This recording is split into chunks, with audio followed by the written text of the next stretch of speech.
Good morning, folks. We have a test coming up this afternoon, and therefore today's lecture, I will use it as a sort of a review mechanism, but the way we're going to do it is by solving several problems. So here's the agenda for today. In fact, one is a compound pendulum can also be considered as a practice problem, but anyway, separated into two pieces. So here's the situation. Uh, the pendulums that we have looked at so far, they had a massless rod and a bulb at the end. But a compound pendulum is where actually the rod, there's no bulb here, but the rod itself has a mass and it acts as as basically the part that strings. It acts as a rod also. Uh, if you look at the situation here, we have a pivoting point O. There's a mass center, which is G, and the distance from the mass center to the pivot point is called R. The degree of freedom is a single degree of freedom system here, and if you use theta, which means the orientation of the OG line as the degree of freedom, everything has to be done written down in terms of this theta later on. The free body diagram is shown. It's a complete free body diagram. The pivot point, there is there's reaction force there, but the actual value of R is not important for what we have in mind, because you're going to be taking moment about O, and the force R, its moment about O is zero because the moment arm is zero. The only other force present is the weight of the pendulum, and obviously uh, this this problem, as in other pendulum problems that we have treated, the uh, the gravity is playing a role because it is actually supplying the restoring force. So let's say that the mass moment of inertia of this piece is about the fixed point O is JO. Now, in the event that you know it about the mass center, then you have to use the parallel axis theorem to find uh, the mass moment of inertia about the point O. Okay, so it's JO plus if in fact it was about the mass center, it would be JG plus 1/2 m r squared. But that's not the case here. This JO is about the fixed point. So we use the Newton's second law, or actually this is called Euler's law, because Newton's work dealt with point masses. Euler came and said, okay, what if we have rigid bodies, okay, instead of point masses, then obviously he brought in the idea of taking moment about the appropriate point. Now, if you take the moments about O, the only force that does have a moment about O is that mg, and the moment R is actually this R times that uh, uh, that R times the sine of theta, which gives you this. The moment arm is what you see here that I'm pointing to, like that, okay? So that is actually R times sine of theta. And of course, the right-hand side is JO, theta double dot, okay? So if you clean it up by bringing everything to one side, you're going to get this nonlinear equation. Pendulum equations in general are nonlinear. However, if you assume that the angle of oscillation is small, then sine of theta is approximately theta, and the problem actually linearizes. Now, if you look at this, the effective mass is this JO. The effective stiffness is mgr. Okay, so if you use a formula, standard formula, that omega n is the square root of effective stiffness over effective mass, you're going to get the period of oscillation of this pendulum. Okay, so that takes care of our first problem. Let's move on to the next one. Now, this problem, you have already seen it two lectures ago last week, except that I did not have a damper at the left side. I had another spring. What I would like to do is repeat that problem, except that I put a damper here on the left-hand side. So obviously, this damper is going to give you, a equation of motion which involves damping. And uh, in uh, in the lecture last week, I drew the incomplete free body diagram, and the reason I said incomplete because in reality, there's also the weight. There's also the weight of this object is acting, but I did not. Eliminated the effect of the weight by or the effect of gravity by assuming that what you see in front of you is the equilibrium position. If that is the case, we can leave out the mg term, and that's why I called it incomplete free body diagram. But for the complete one, you still need the mg down, pointing down. Now, notice that this is a single degree of freedom system. So as the bar, rigid massless bar, actually can't be massless because I wrote a JO here, right? This cannot be massless because I wrote a JO. There is a mass, distributed mass. And if this thing tilts by the amount theta, this spring on the right hand side says no, no, no. It exerts a force, and the reason the force is this, it takes the stiffness multiplied by the amount of compression. And the amount of compression from this right triangle is that length, which is B times the radius of the circle. Think about it as going around a circle. This tip of this rod going around the circle. B times this angle theta. So this is the amount of compression, and this is the stiffness. Therefore, the force of the spring is upward like that.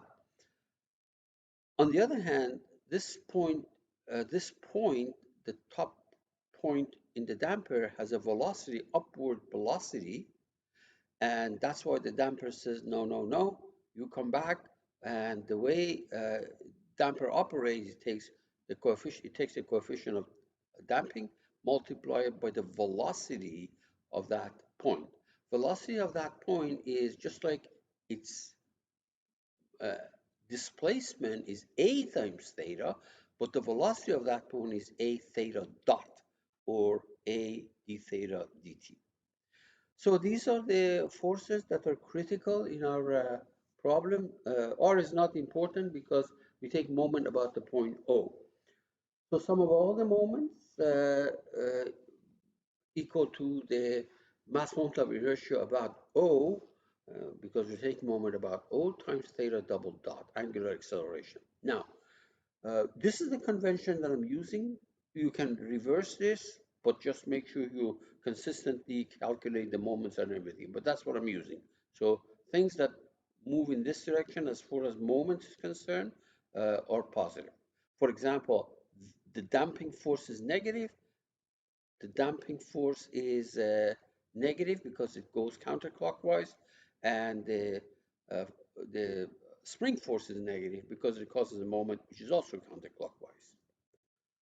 So negative times the damping force times the moment arm is A, and then KB is also, KB theta is also negative, and the force is KB theta, but the moment arm is B. And the right-hand side is just JO times angular acceleration. Clean this up by taking everything to one side. So we have, this is the equation of motion for this rod. And I want to say a few words here. When you look at this, once again, I want to remind you that JO plays the role of mass. It's effective mass. Think about it like that. CA squared is the effective damping uh, coefficient, okay? And KB squared is the effective stiffness. So you have to be careful. In other words, don't say that this has to be M, this has to be C, and this has to be K. Yes, but in this problem, that's the equation of motion. So This is the effective stiffness, effective damping coefficient, and an effective mass. So that's why I wrote this out. Now, from this point on, anything that you know about the equation of motion, remember equation of motion, the mother of all equation was mass times acceleration plus c times velocity plus k times displacement. Now, we don't have displacement, we have rotation, okay? So anything that you had about that mother of all equation applies to this with the appropriate identifications made like that. For example, the natural frequency of vibration, undamped natural frequency of vibration, is just the ratio of effective stiffness over effective mass. The uh, critical damping constant is 2 square root of K effective, M effective. Or there are other ways to write this. By the way, you know that this can also be written as 2 times M effective times omega n. And finally, damping ratio is the effective C, right there, divided by the critical value that we got up here. So anything else, such as writing the solution of the differential equation, if you go back to lecture 3, you see that we wrote the solution to x in terms of x naught and v naught. Here, of course, we don't have x naught is actually theta naught, the initial angle, and v naught is initial angular velocity. Anything that we had before also applies as long as we make this identification. And stuff like underdamped, overdamped, critically damped, they all apply just like before. All right, let's look at problem number 3. Problem number 3 shows you two beams cantilevered at the two ends. The cross-sectional moment of inertia about the bending axis are given here. These are different materials, different eyes, and different length. And you are attaching a mass of 165 kilogram to this tip. So effectively, we can model this thing in a very simplified way as a single degree of freedom system. So we have two springs, say basically, in parallel. These two springs act in parallel. So whatever you get stiffness from them, you're going to add them up. And then you have a mass and everything that we know about single degree of freedom system applies. Let us go ahead and find the stiffness of the spring associated with the left piece. And we know from a cantilever beam that can be viewed as a spring of stiffness 3EI over LQ. So if you take the value of E1 and L1 and I1, you plug it in here, yeah, we get this number. Actually, this should be I1 and this should be L1 because these are different values. Okay. And the same thing with the stiffness of the cantilever beam on the right side. It has its own I2 and it's got its own L2 based on the data that's given here. And these are in parallel, so we add them up. Add these two up, you're going to get effectively the one in the bottom because this is a lot stiffer than that. So basically, sum of these two is almost a number with a 10 to the 9. Now we go to the formula omega n equal to root of m over k. Kidding, just kidding, k over m. Okay, so you put the k in here, you put the mass in here, 165 kilogram right up there, and you're going to get this frequency in radians per second. Okay, very good. That takes care of problem number 3. Let's do a torsional problem. We want to find the damped natural frequency with the following data. So we have a J, and J is for this disk here. See that? J is this disk, the mass moment of inertia of this disk about the mass center or about this point. And K is the torsional stiffness of this rod. So let's say that we worked it out. We have a formula. If you if you have the dimensions of this bar and the material and things like that, we can find the torsional stiffness of it. But let's say that it's already done and given to us over here. And right, and the damping is given. C is like this. Now keep in mind that I don't show a damper here, but remember, if you take this and you moved it back and forth, or you twisted it, it moves back and forth, eventually it stops. So there is some damping. So let's hypothetically say that somebody worked out the damping value, and it's this number. And the idea is that we take this disc and rotate it by 5 degrees, and we just let it go, and we want to see what is the angular position after 100 seconds. So basically, we have done problems like this. Let's go from rest condition. We have done problems like this, and there is a solution to it from chapter 3, except that those solutions are written in terms of x and x, in terms of x. Displacement. We don't have displacement here. We have the angle. So as long as we make the proper identification, as I mentioned in the second problem today, so x and theta are counterparts of each other. X dot and theta dot are counterparts of each other, and x double dot and theta double dot are counterparts. As long as we make that identification, anything that we in chapter 3 applies. So here is the equation of motion. I wrote it here in terms of second derivative of theta with respect to time, because I don't want you to come and say that, hey, I haven't seen anything like that. It was always dot dot. Well, yeah, dots are not always easy to see, so sometimes you may write it like that, just to remind you that these are saying the same thing, okay? Now, if you look at this, the square root of stiffness, K, which is given to us right there, divided by the mass, mass moment of inertia, is going to give you the natural frequency. Usually, when we say natural frequency, it's meant to be undamped natural frequency, and that's what omega n is. And we're going to find the damping ratio. Damping ratio has this formula, C over C critical. And C critical, the different ways of writing it. You can write it like that. You can write it like this. Yeah,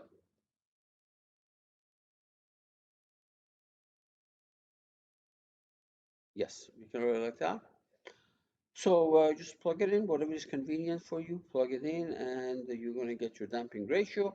Once you have your damping ratio and you have the value of C right there, you're going to get the critical, if you want, well, the critical value is here, but the point is that once you have the damping ratio, if it's less than 1, if it's underdamped, if it's equal to 1, is critically damped, bigger than 1 is overdamped. In this case, it is less than 1, so it's a underdamped system. So it's sinusoidal oscillation, basically. So the damping frequency is through this formula. Just plug in your omega n, plug in the value of damping ratio, and you work it out, and you're going to get 63192. Notice that these are very close to each other. That doesn't surprise us, because if the damping is small, like 1% here, for example, these are very close to each other. The natural frequency and the damped natural frequency are very close to each other. Now, the rest of the problem, we did all of this, but we have to know if the initial angle is 5 degrees. Remember, you have to convert that to radians. Don't leave it in degrees. We can write down the solution. So let me remind you from chapter 3 for this, what the solution was. The solution looked like that, where A and phi were given in this form. Now you do exactly the same thing. X is replaced with theta, and M and C and K, we already have the values. And also the x naught is the initial angle, replaced with theta naught, and v naught is the initial angular velocity, which in our case is 0 because it's released from rest. So this is the identification that I was talking about. Theta naught in degrees, we convert it to radians, and initial velocity released from rest, of course, is 0. So everything that we have here applies, except that these are the identifications that we make. If you take these two values, stick it in that expression for A, that's what you're going to get. Stick in the expression for phi, this is what you're going to get. So the solution looks like that. So we have your, this is your A. This up here is your zeta times omega n, right? Right there, zeta omega n. Sine of this is omega d, the damped frequency, and this is the phase angle that we got now. And now we are asked to find the position after 100 seconds. So just plug in 100 seconds here and work it out. And you're going to get approximately 1.7 degrees. That many radian, which is approximately 1.7 degrees. So I also want to show you how I do these problems. I use utility tools such as MathCAD or MATLAB. In this case, this is MathCAD, so all the stuff that I showed you is here. At the end, these are the information that's given to me, okay? At the end, I want theta at 100 seconds, and the expression for theta is right there. So it looks like that. It's a damped free vibration, and after 100 seconds, this is what the height it got, which was 1.7 degrees in radians, something like this. Next problem number 5. So this is coming from Rao's book, and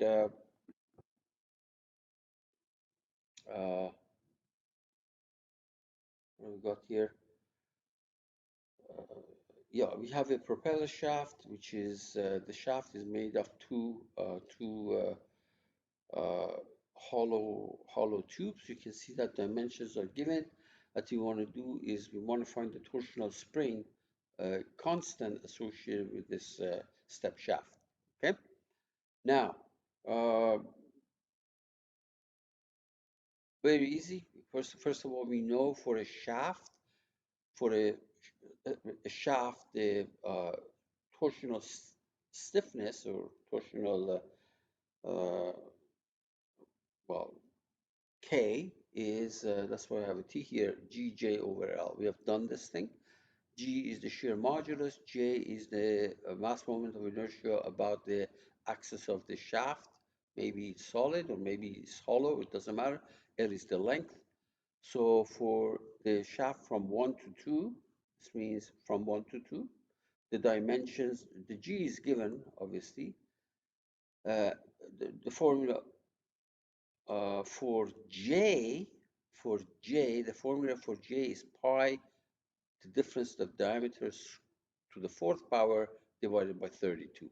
So what you see here, pi d12 to the 4 minus little d12 to the 4 over 32 is just that J.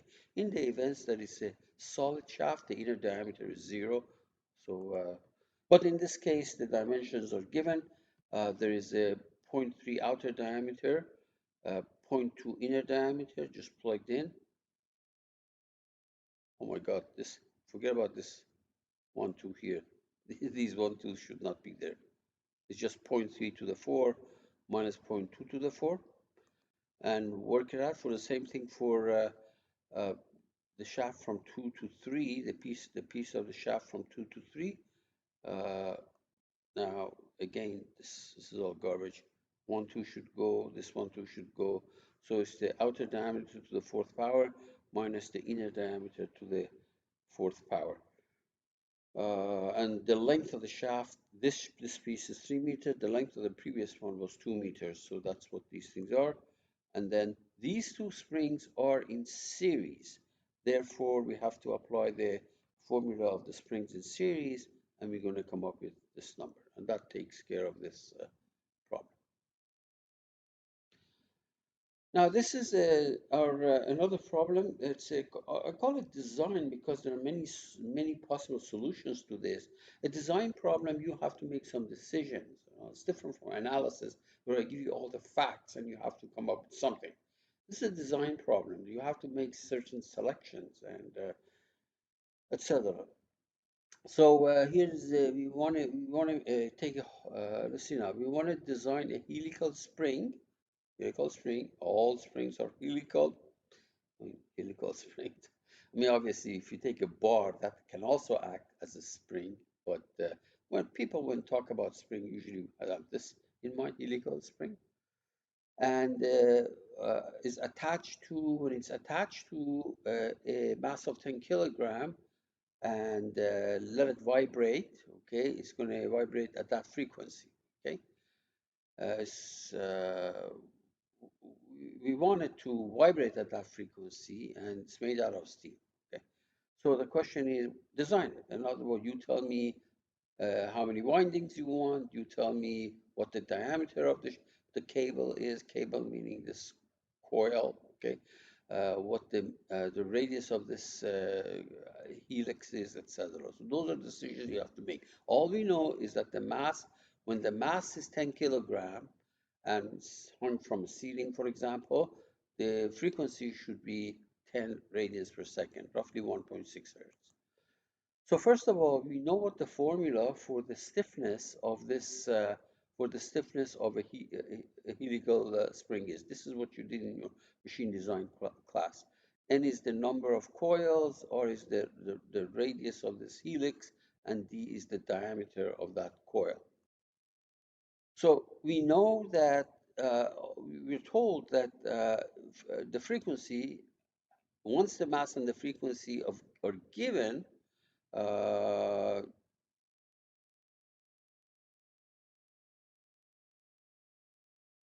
let me see for a second. This is fine. This is a mistake. Hang in there. 1,000 radians per second. Just a sec. Where do I get this from? K equal to, this is correct.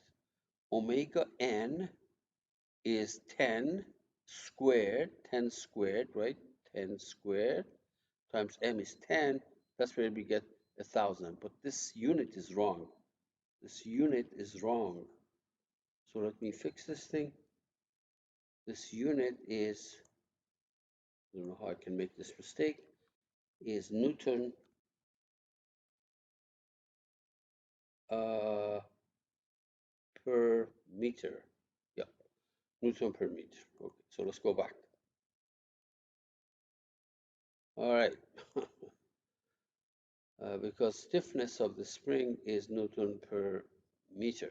Okay, omega n is 10. You square it, you get 100. Mass is 10, you get 1,000 Newton per meter. So we know in this expression, the left side is 1,000, the right-hand side is this. So we have to make some decisions here. For example, let's clean it up first. Multiply both sides by 64. So we get 64,000 equal to this. Okay, now, this is the diameter of the coil.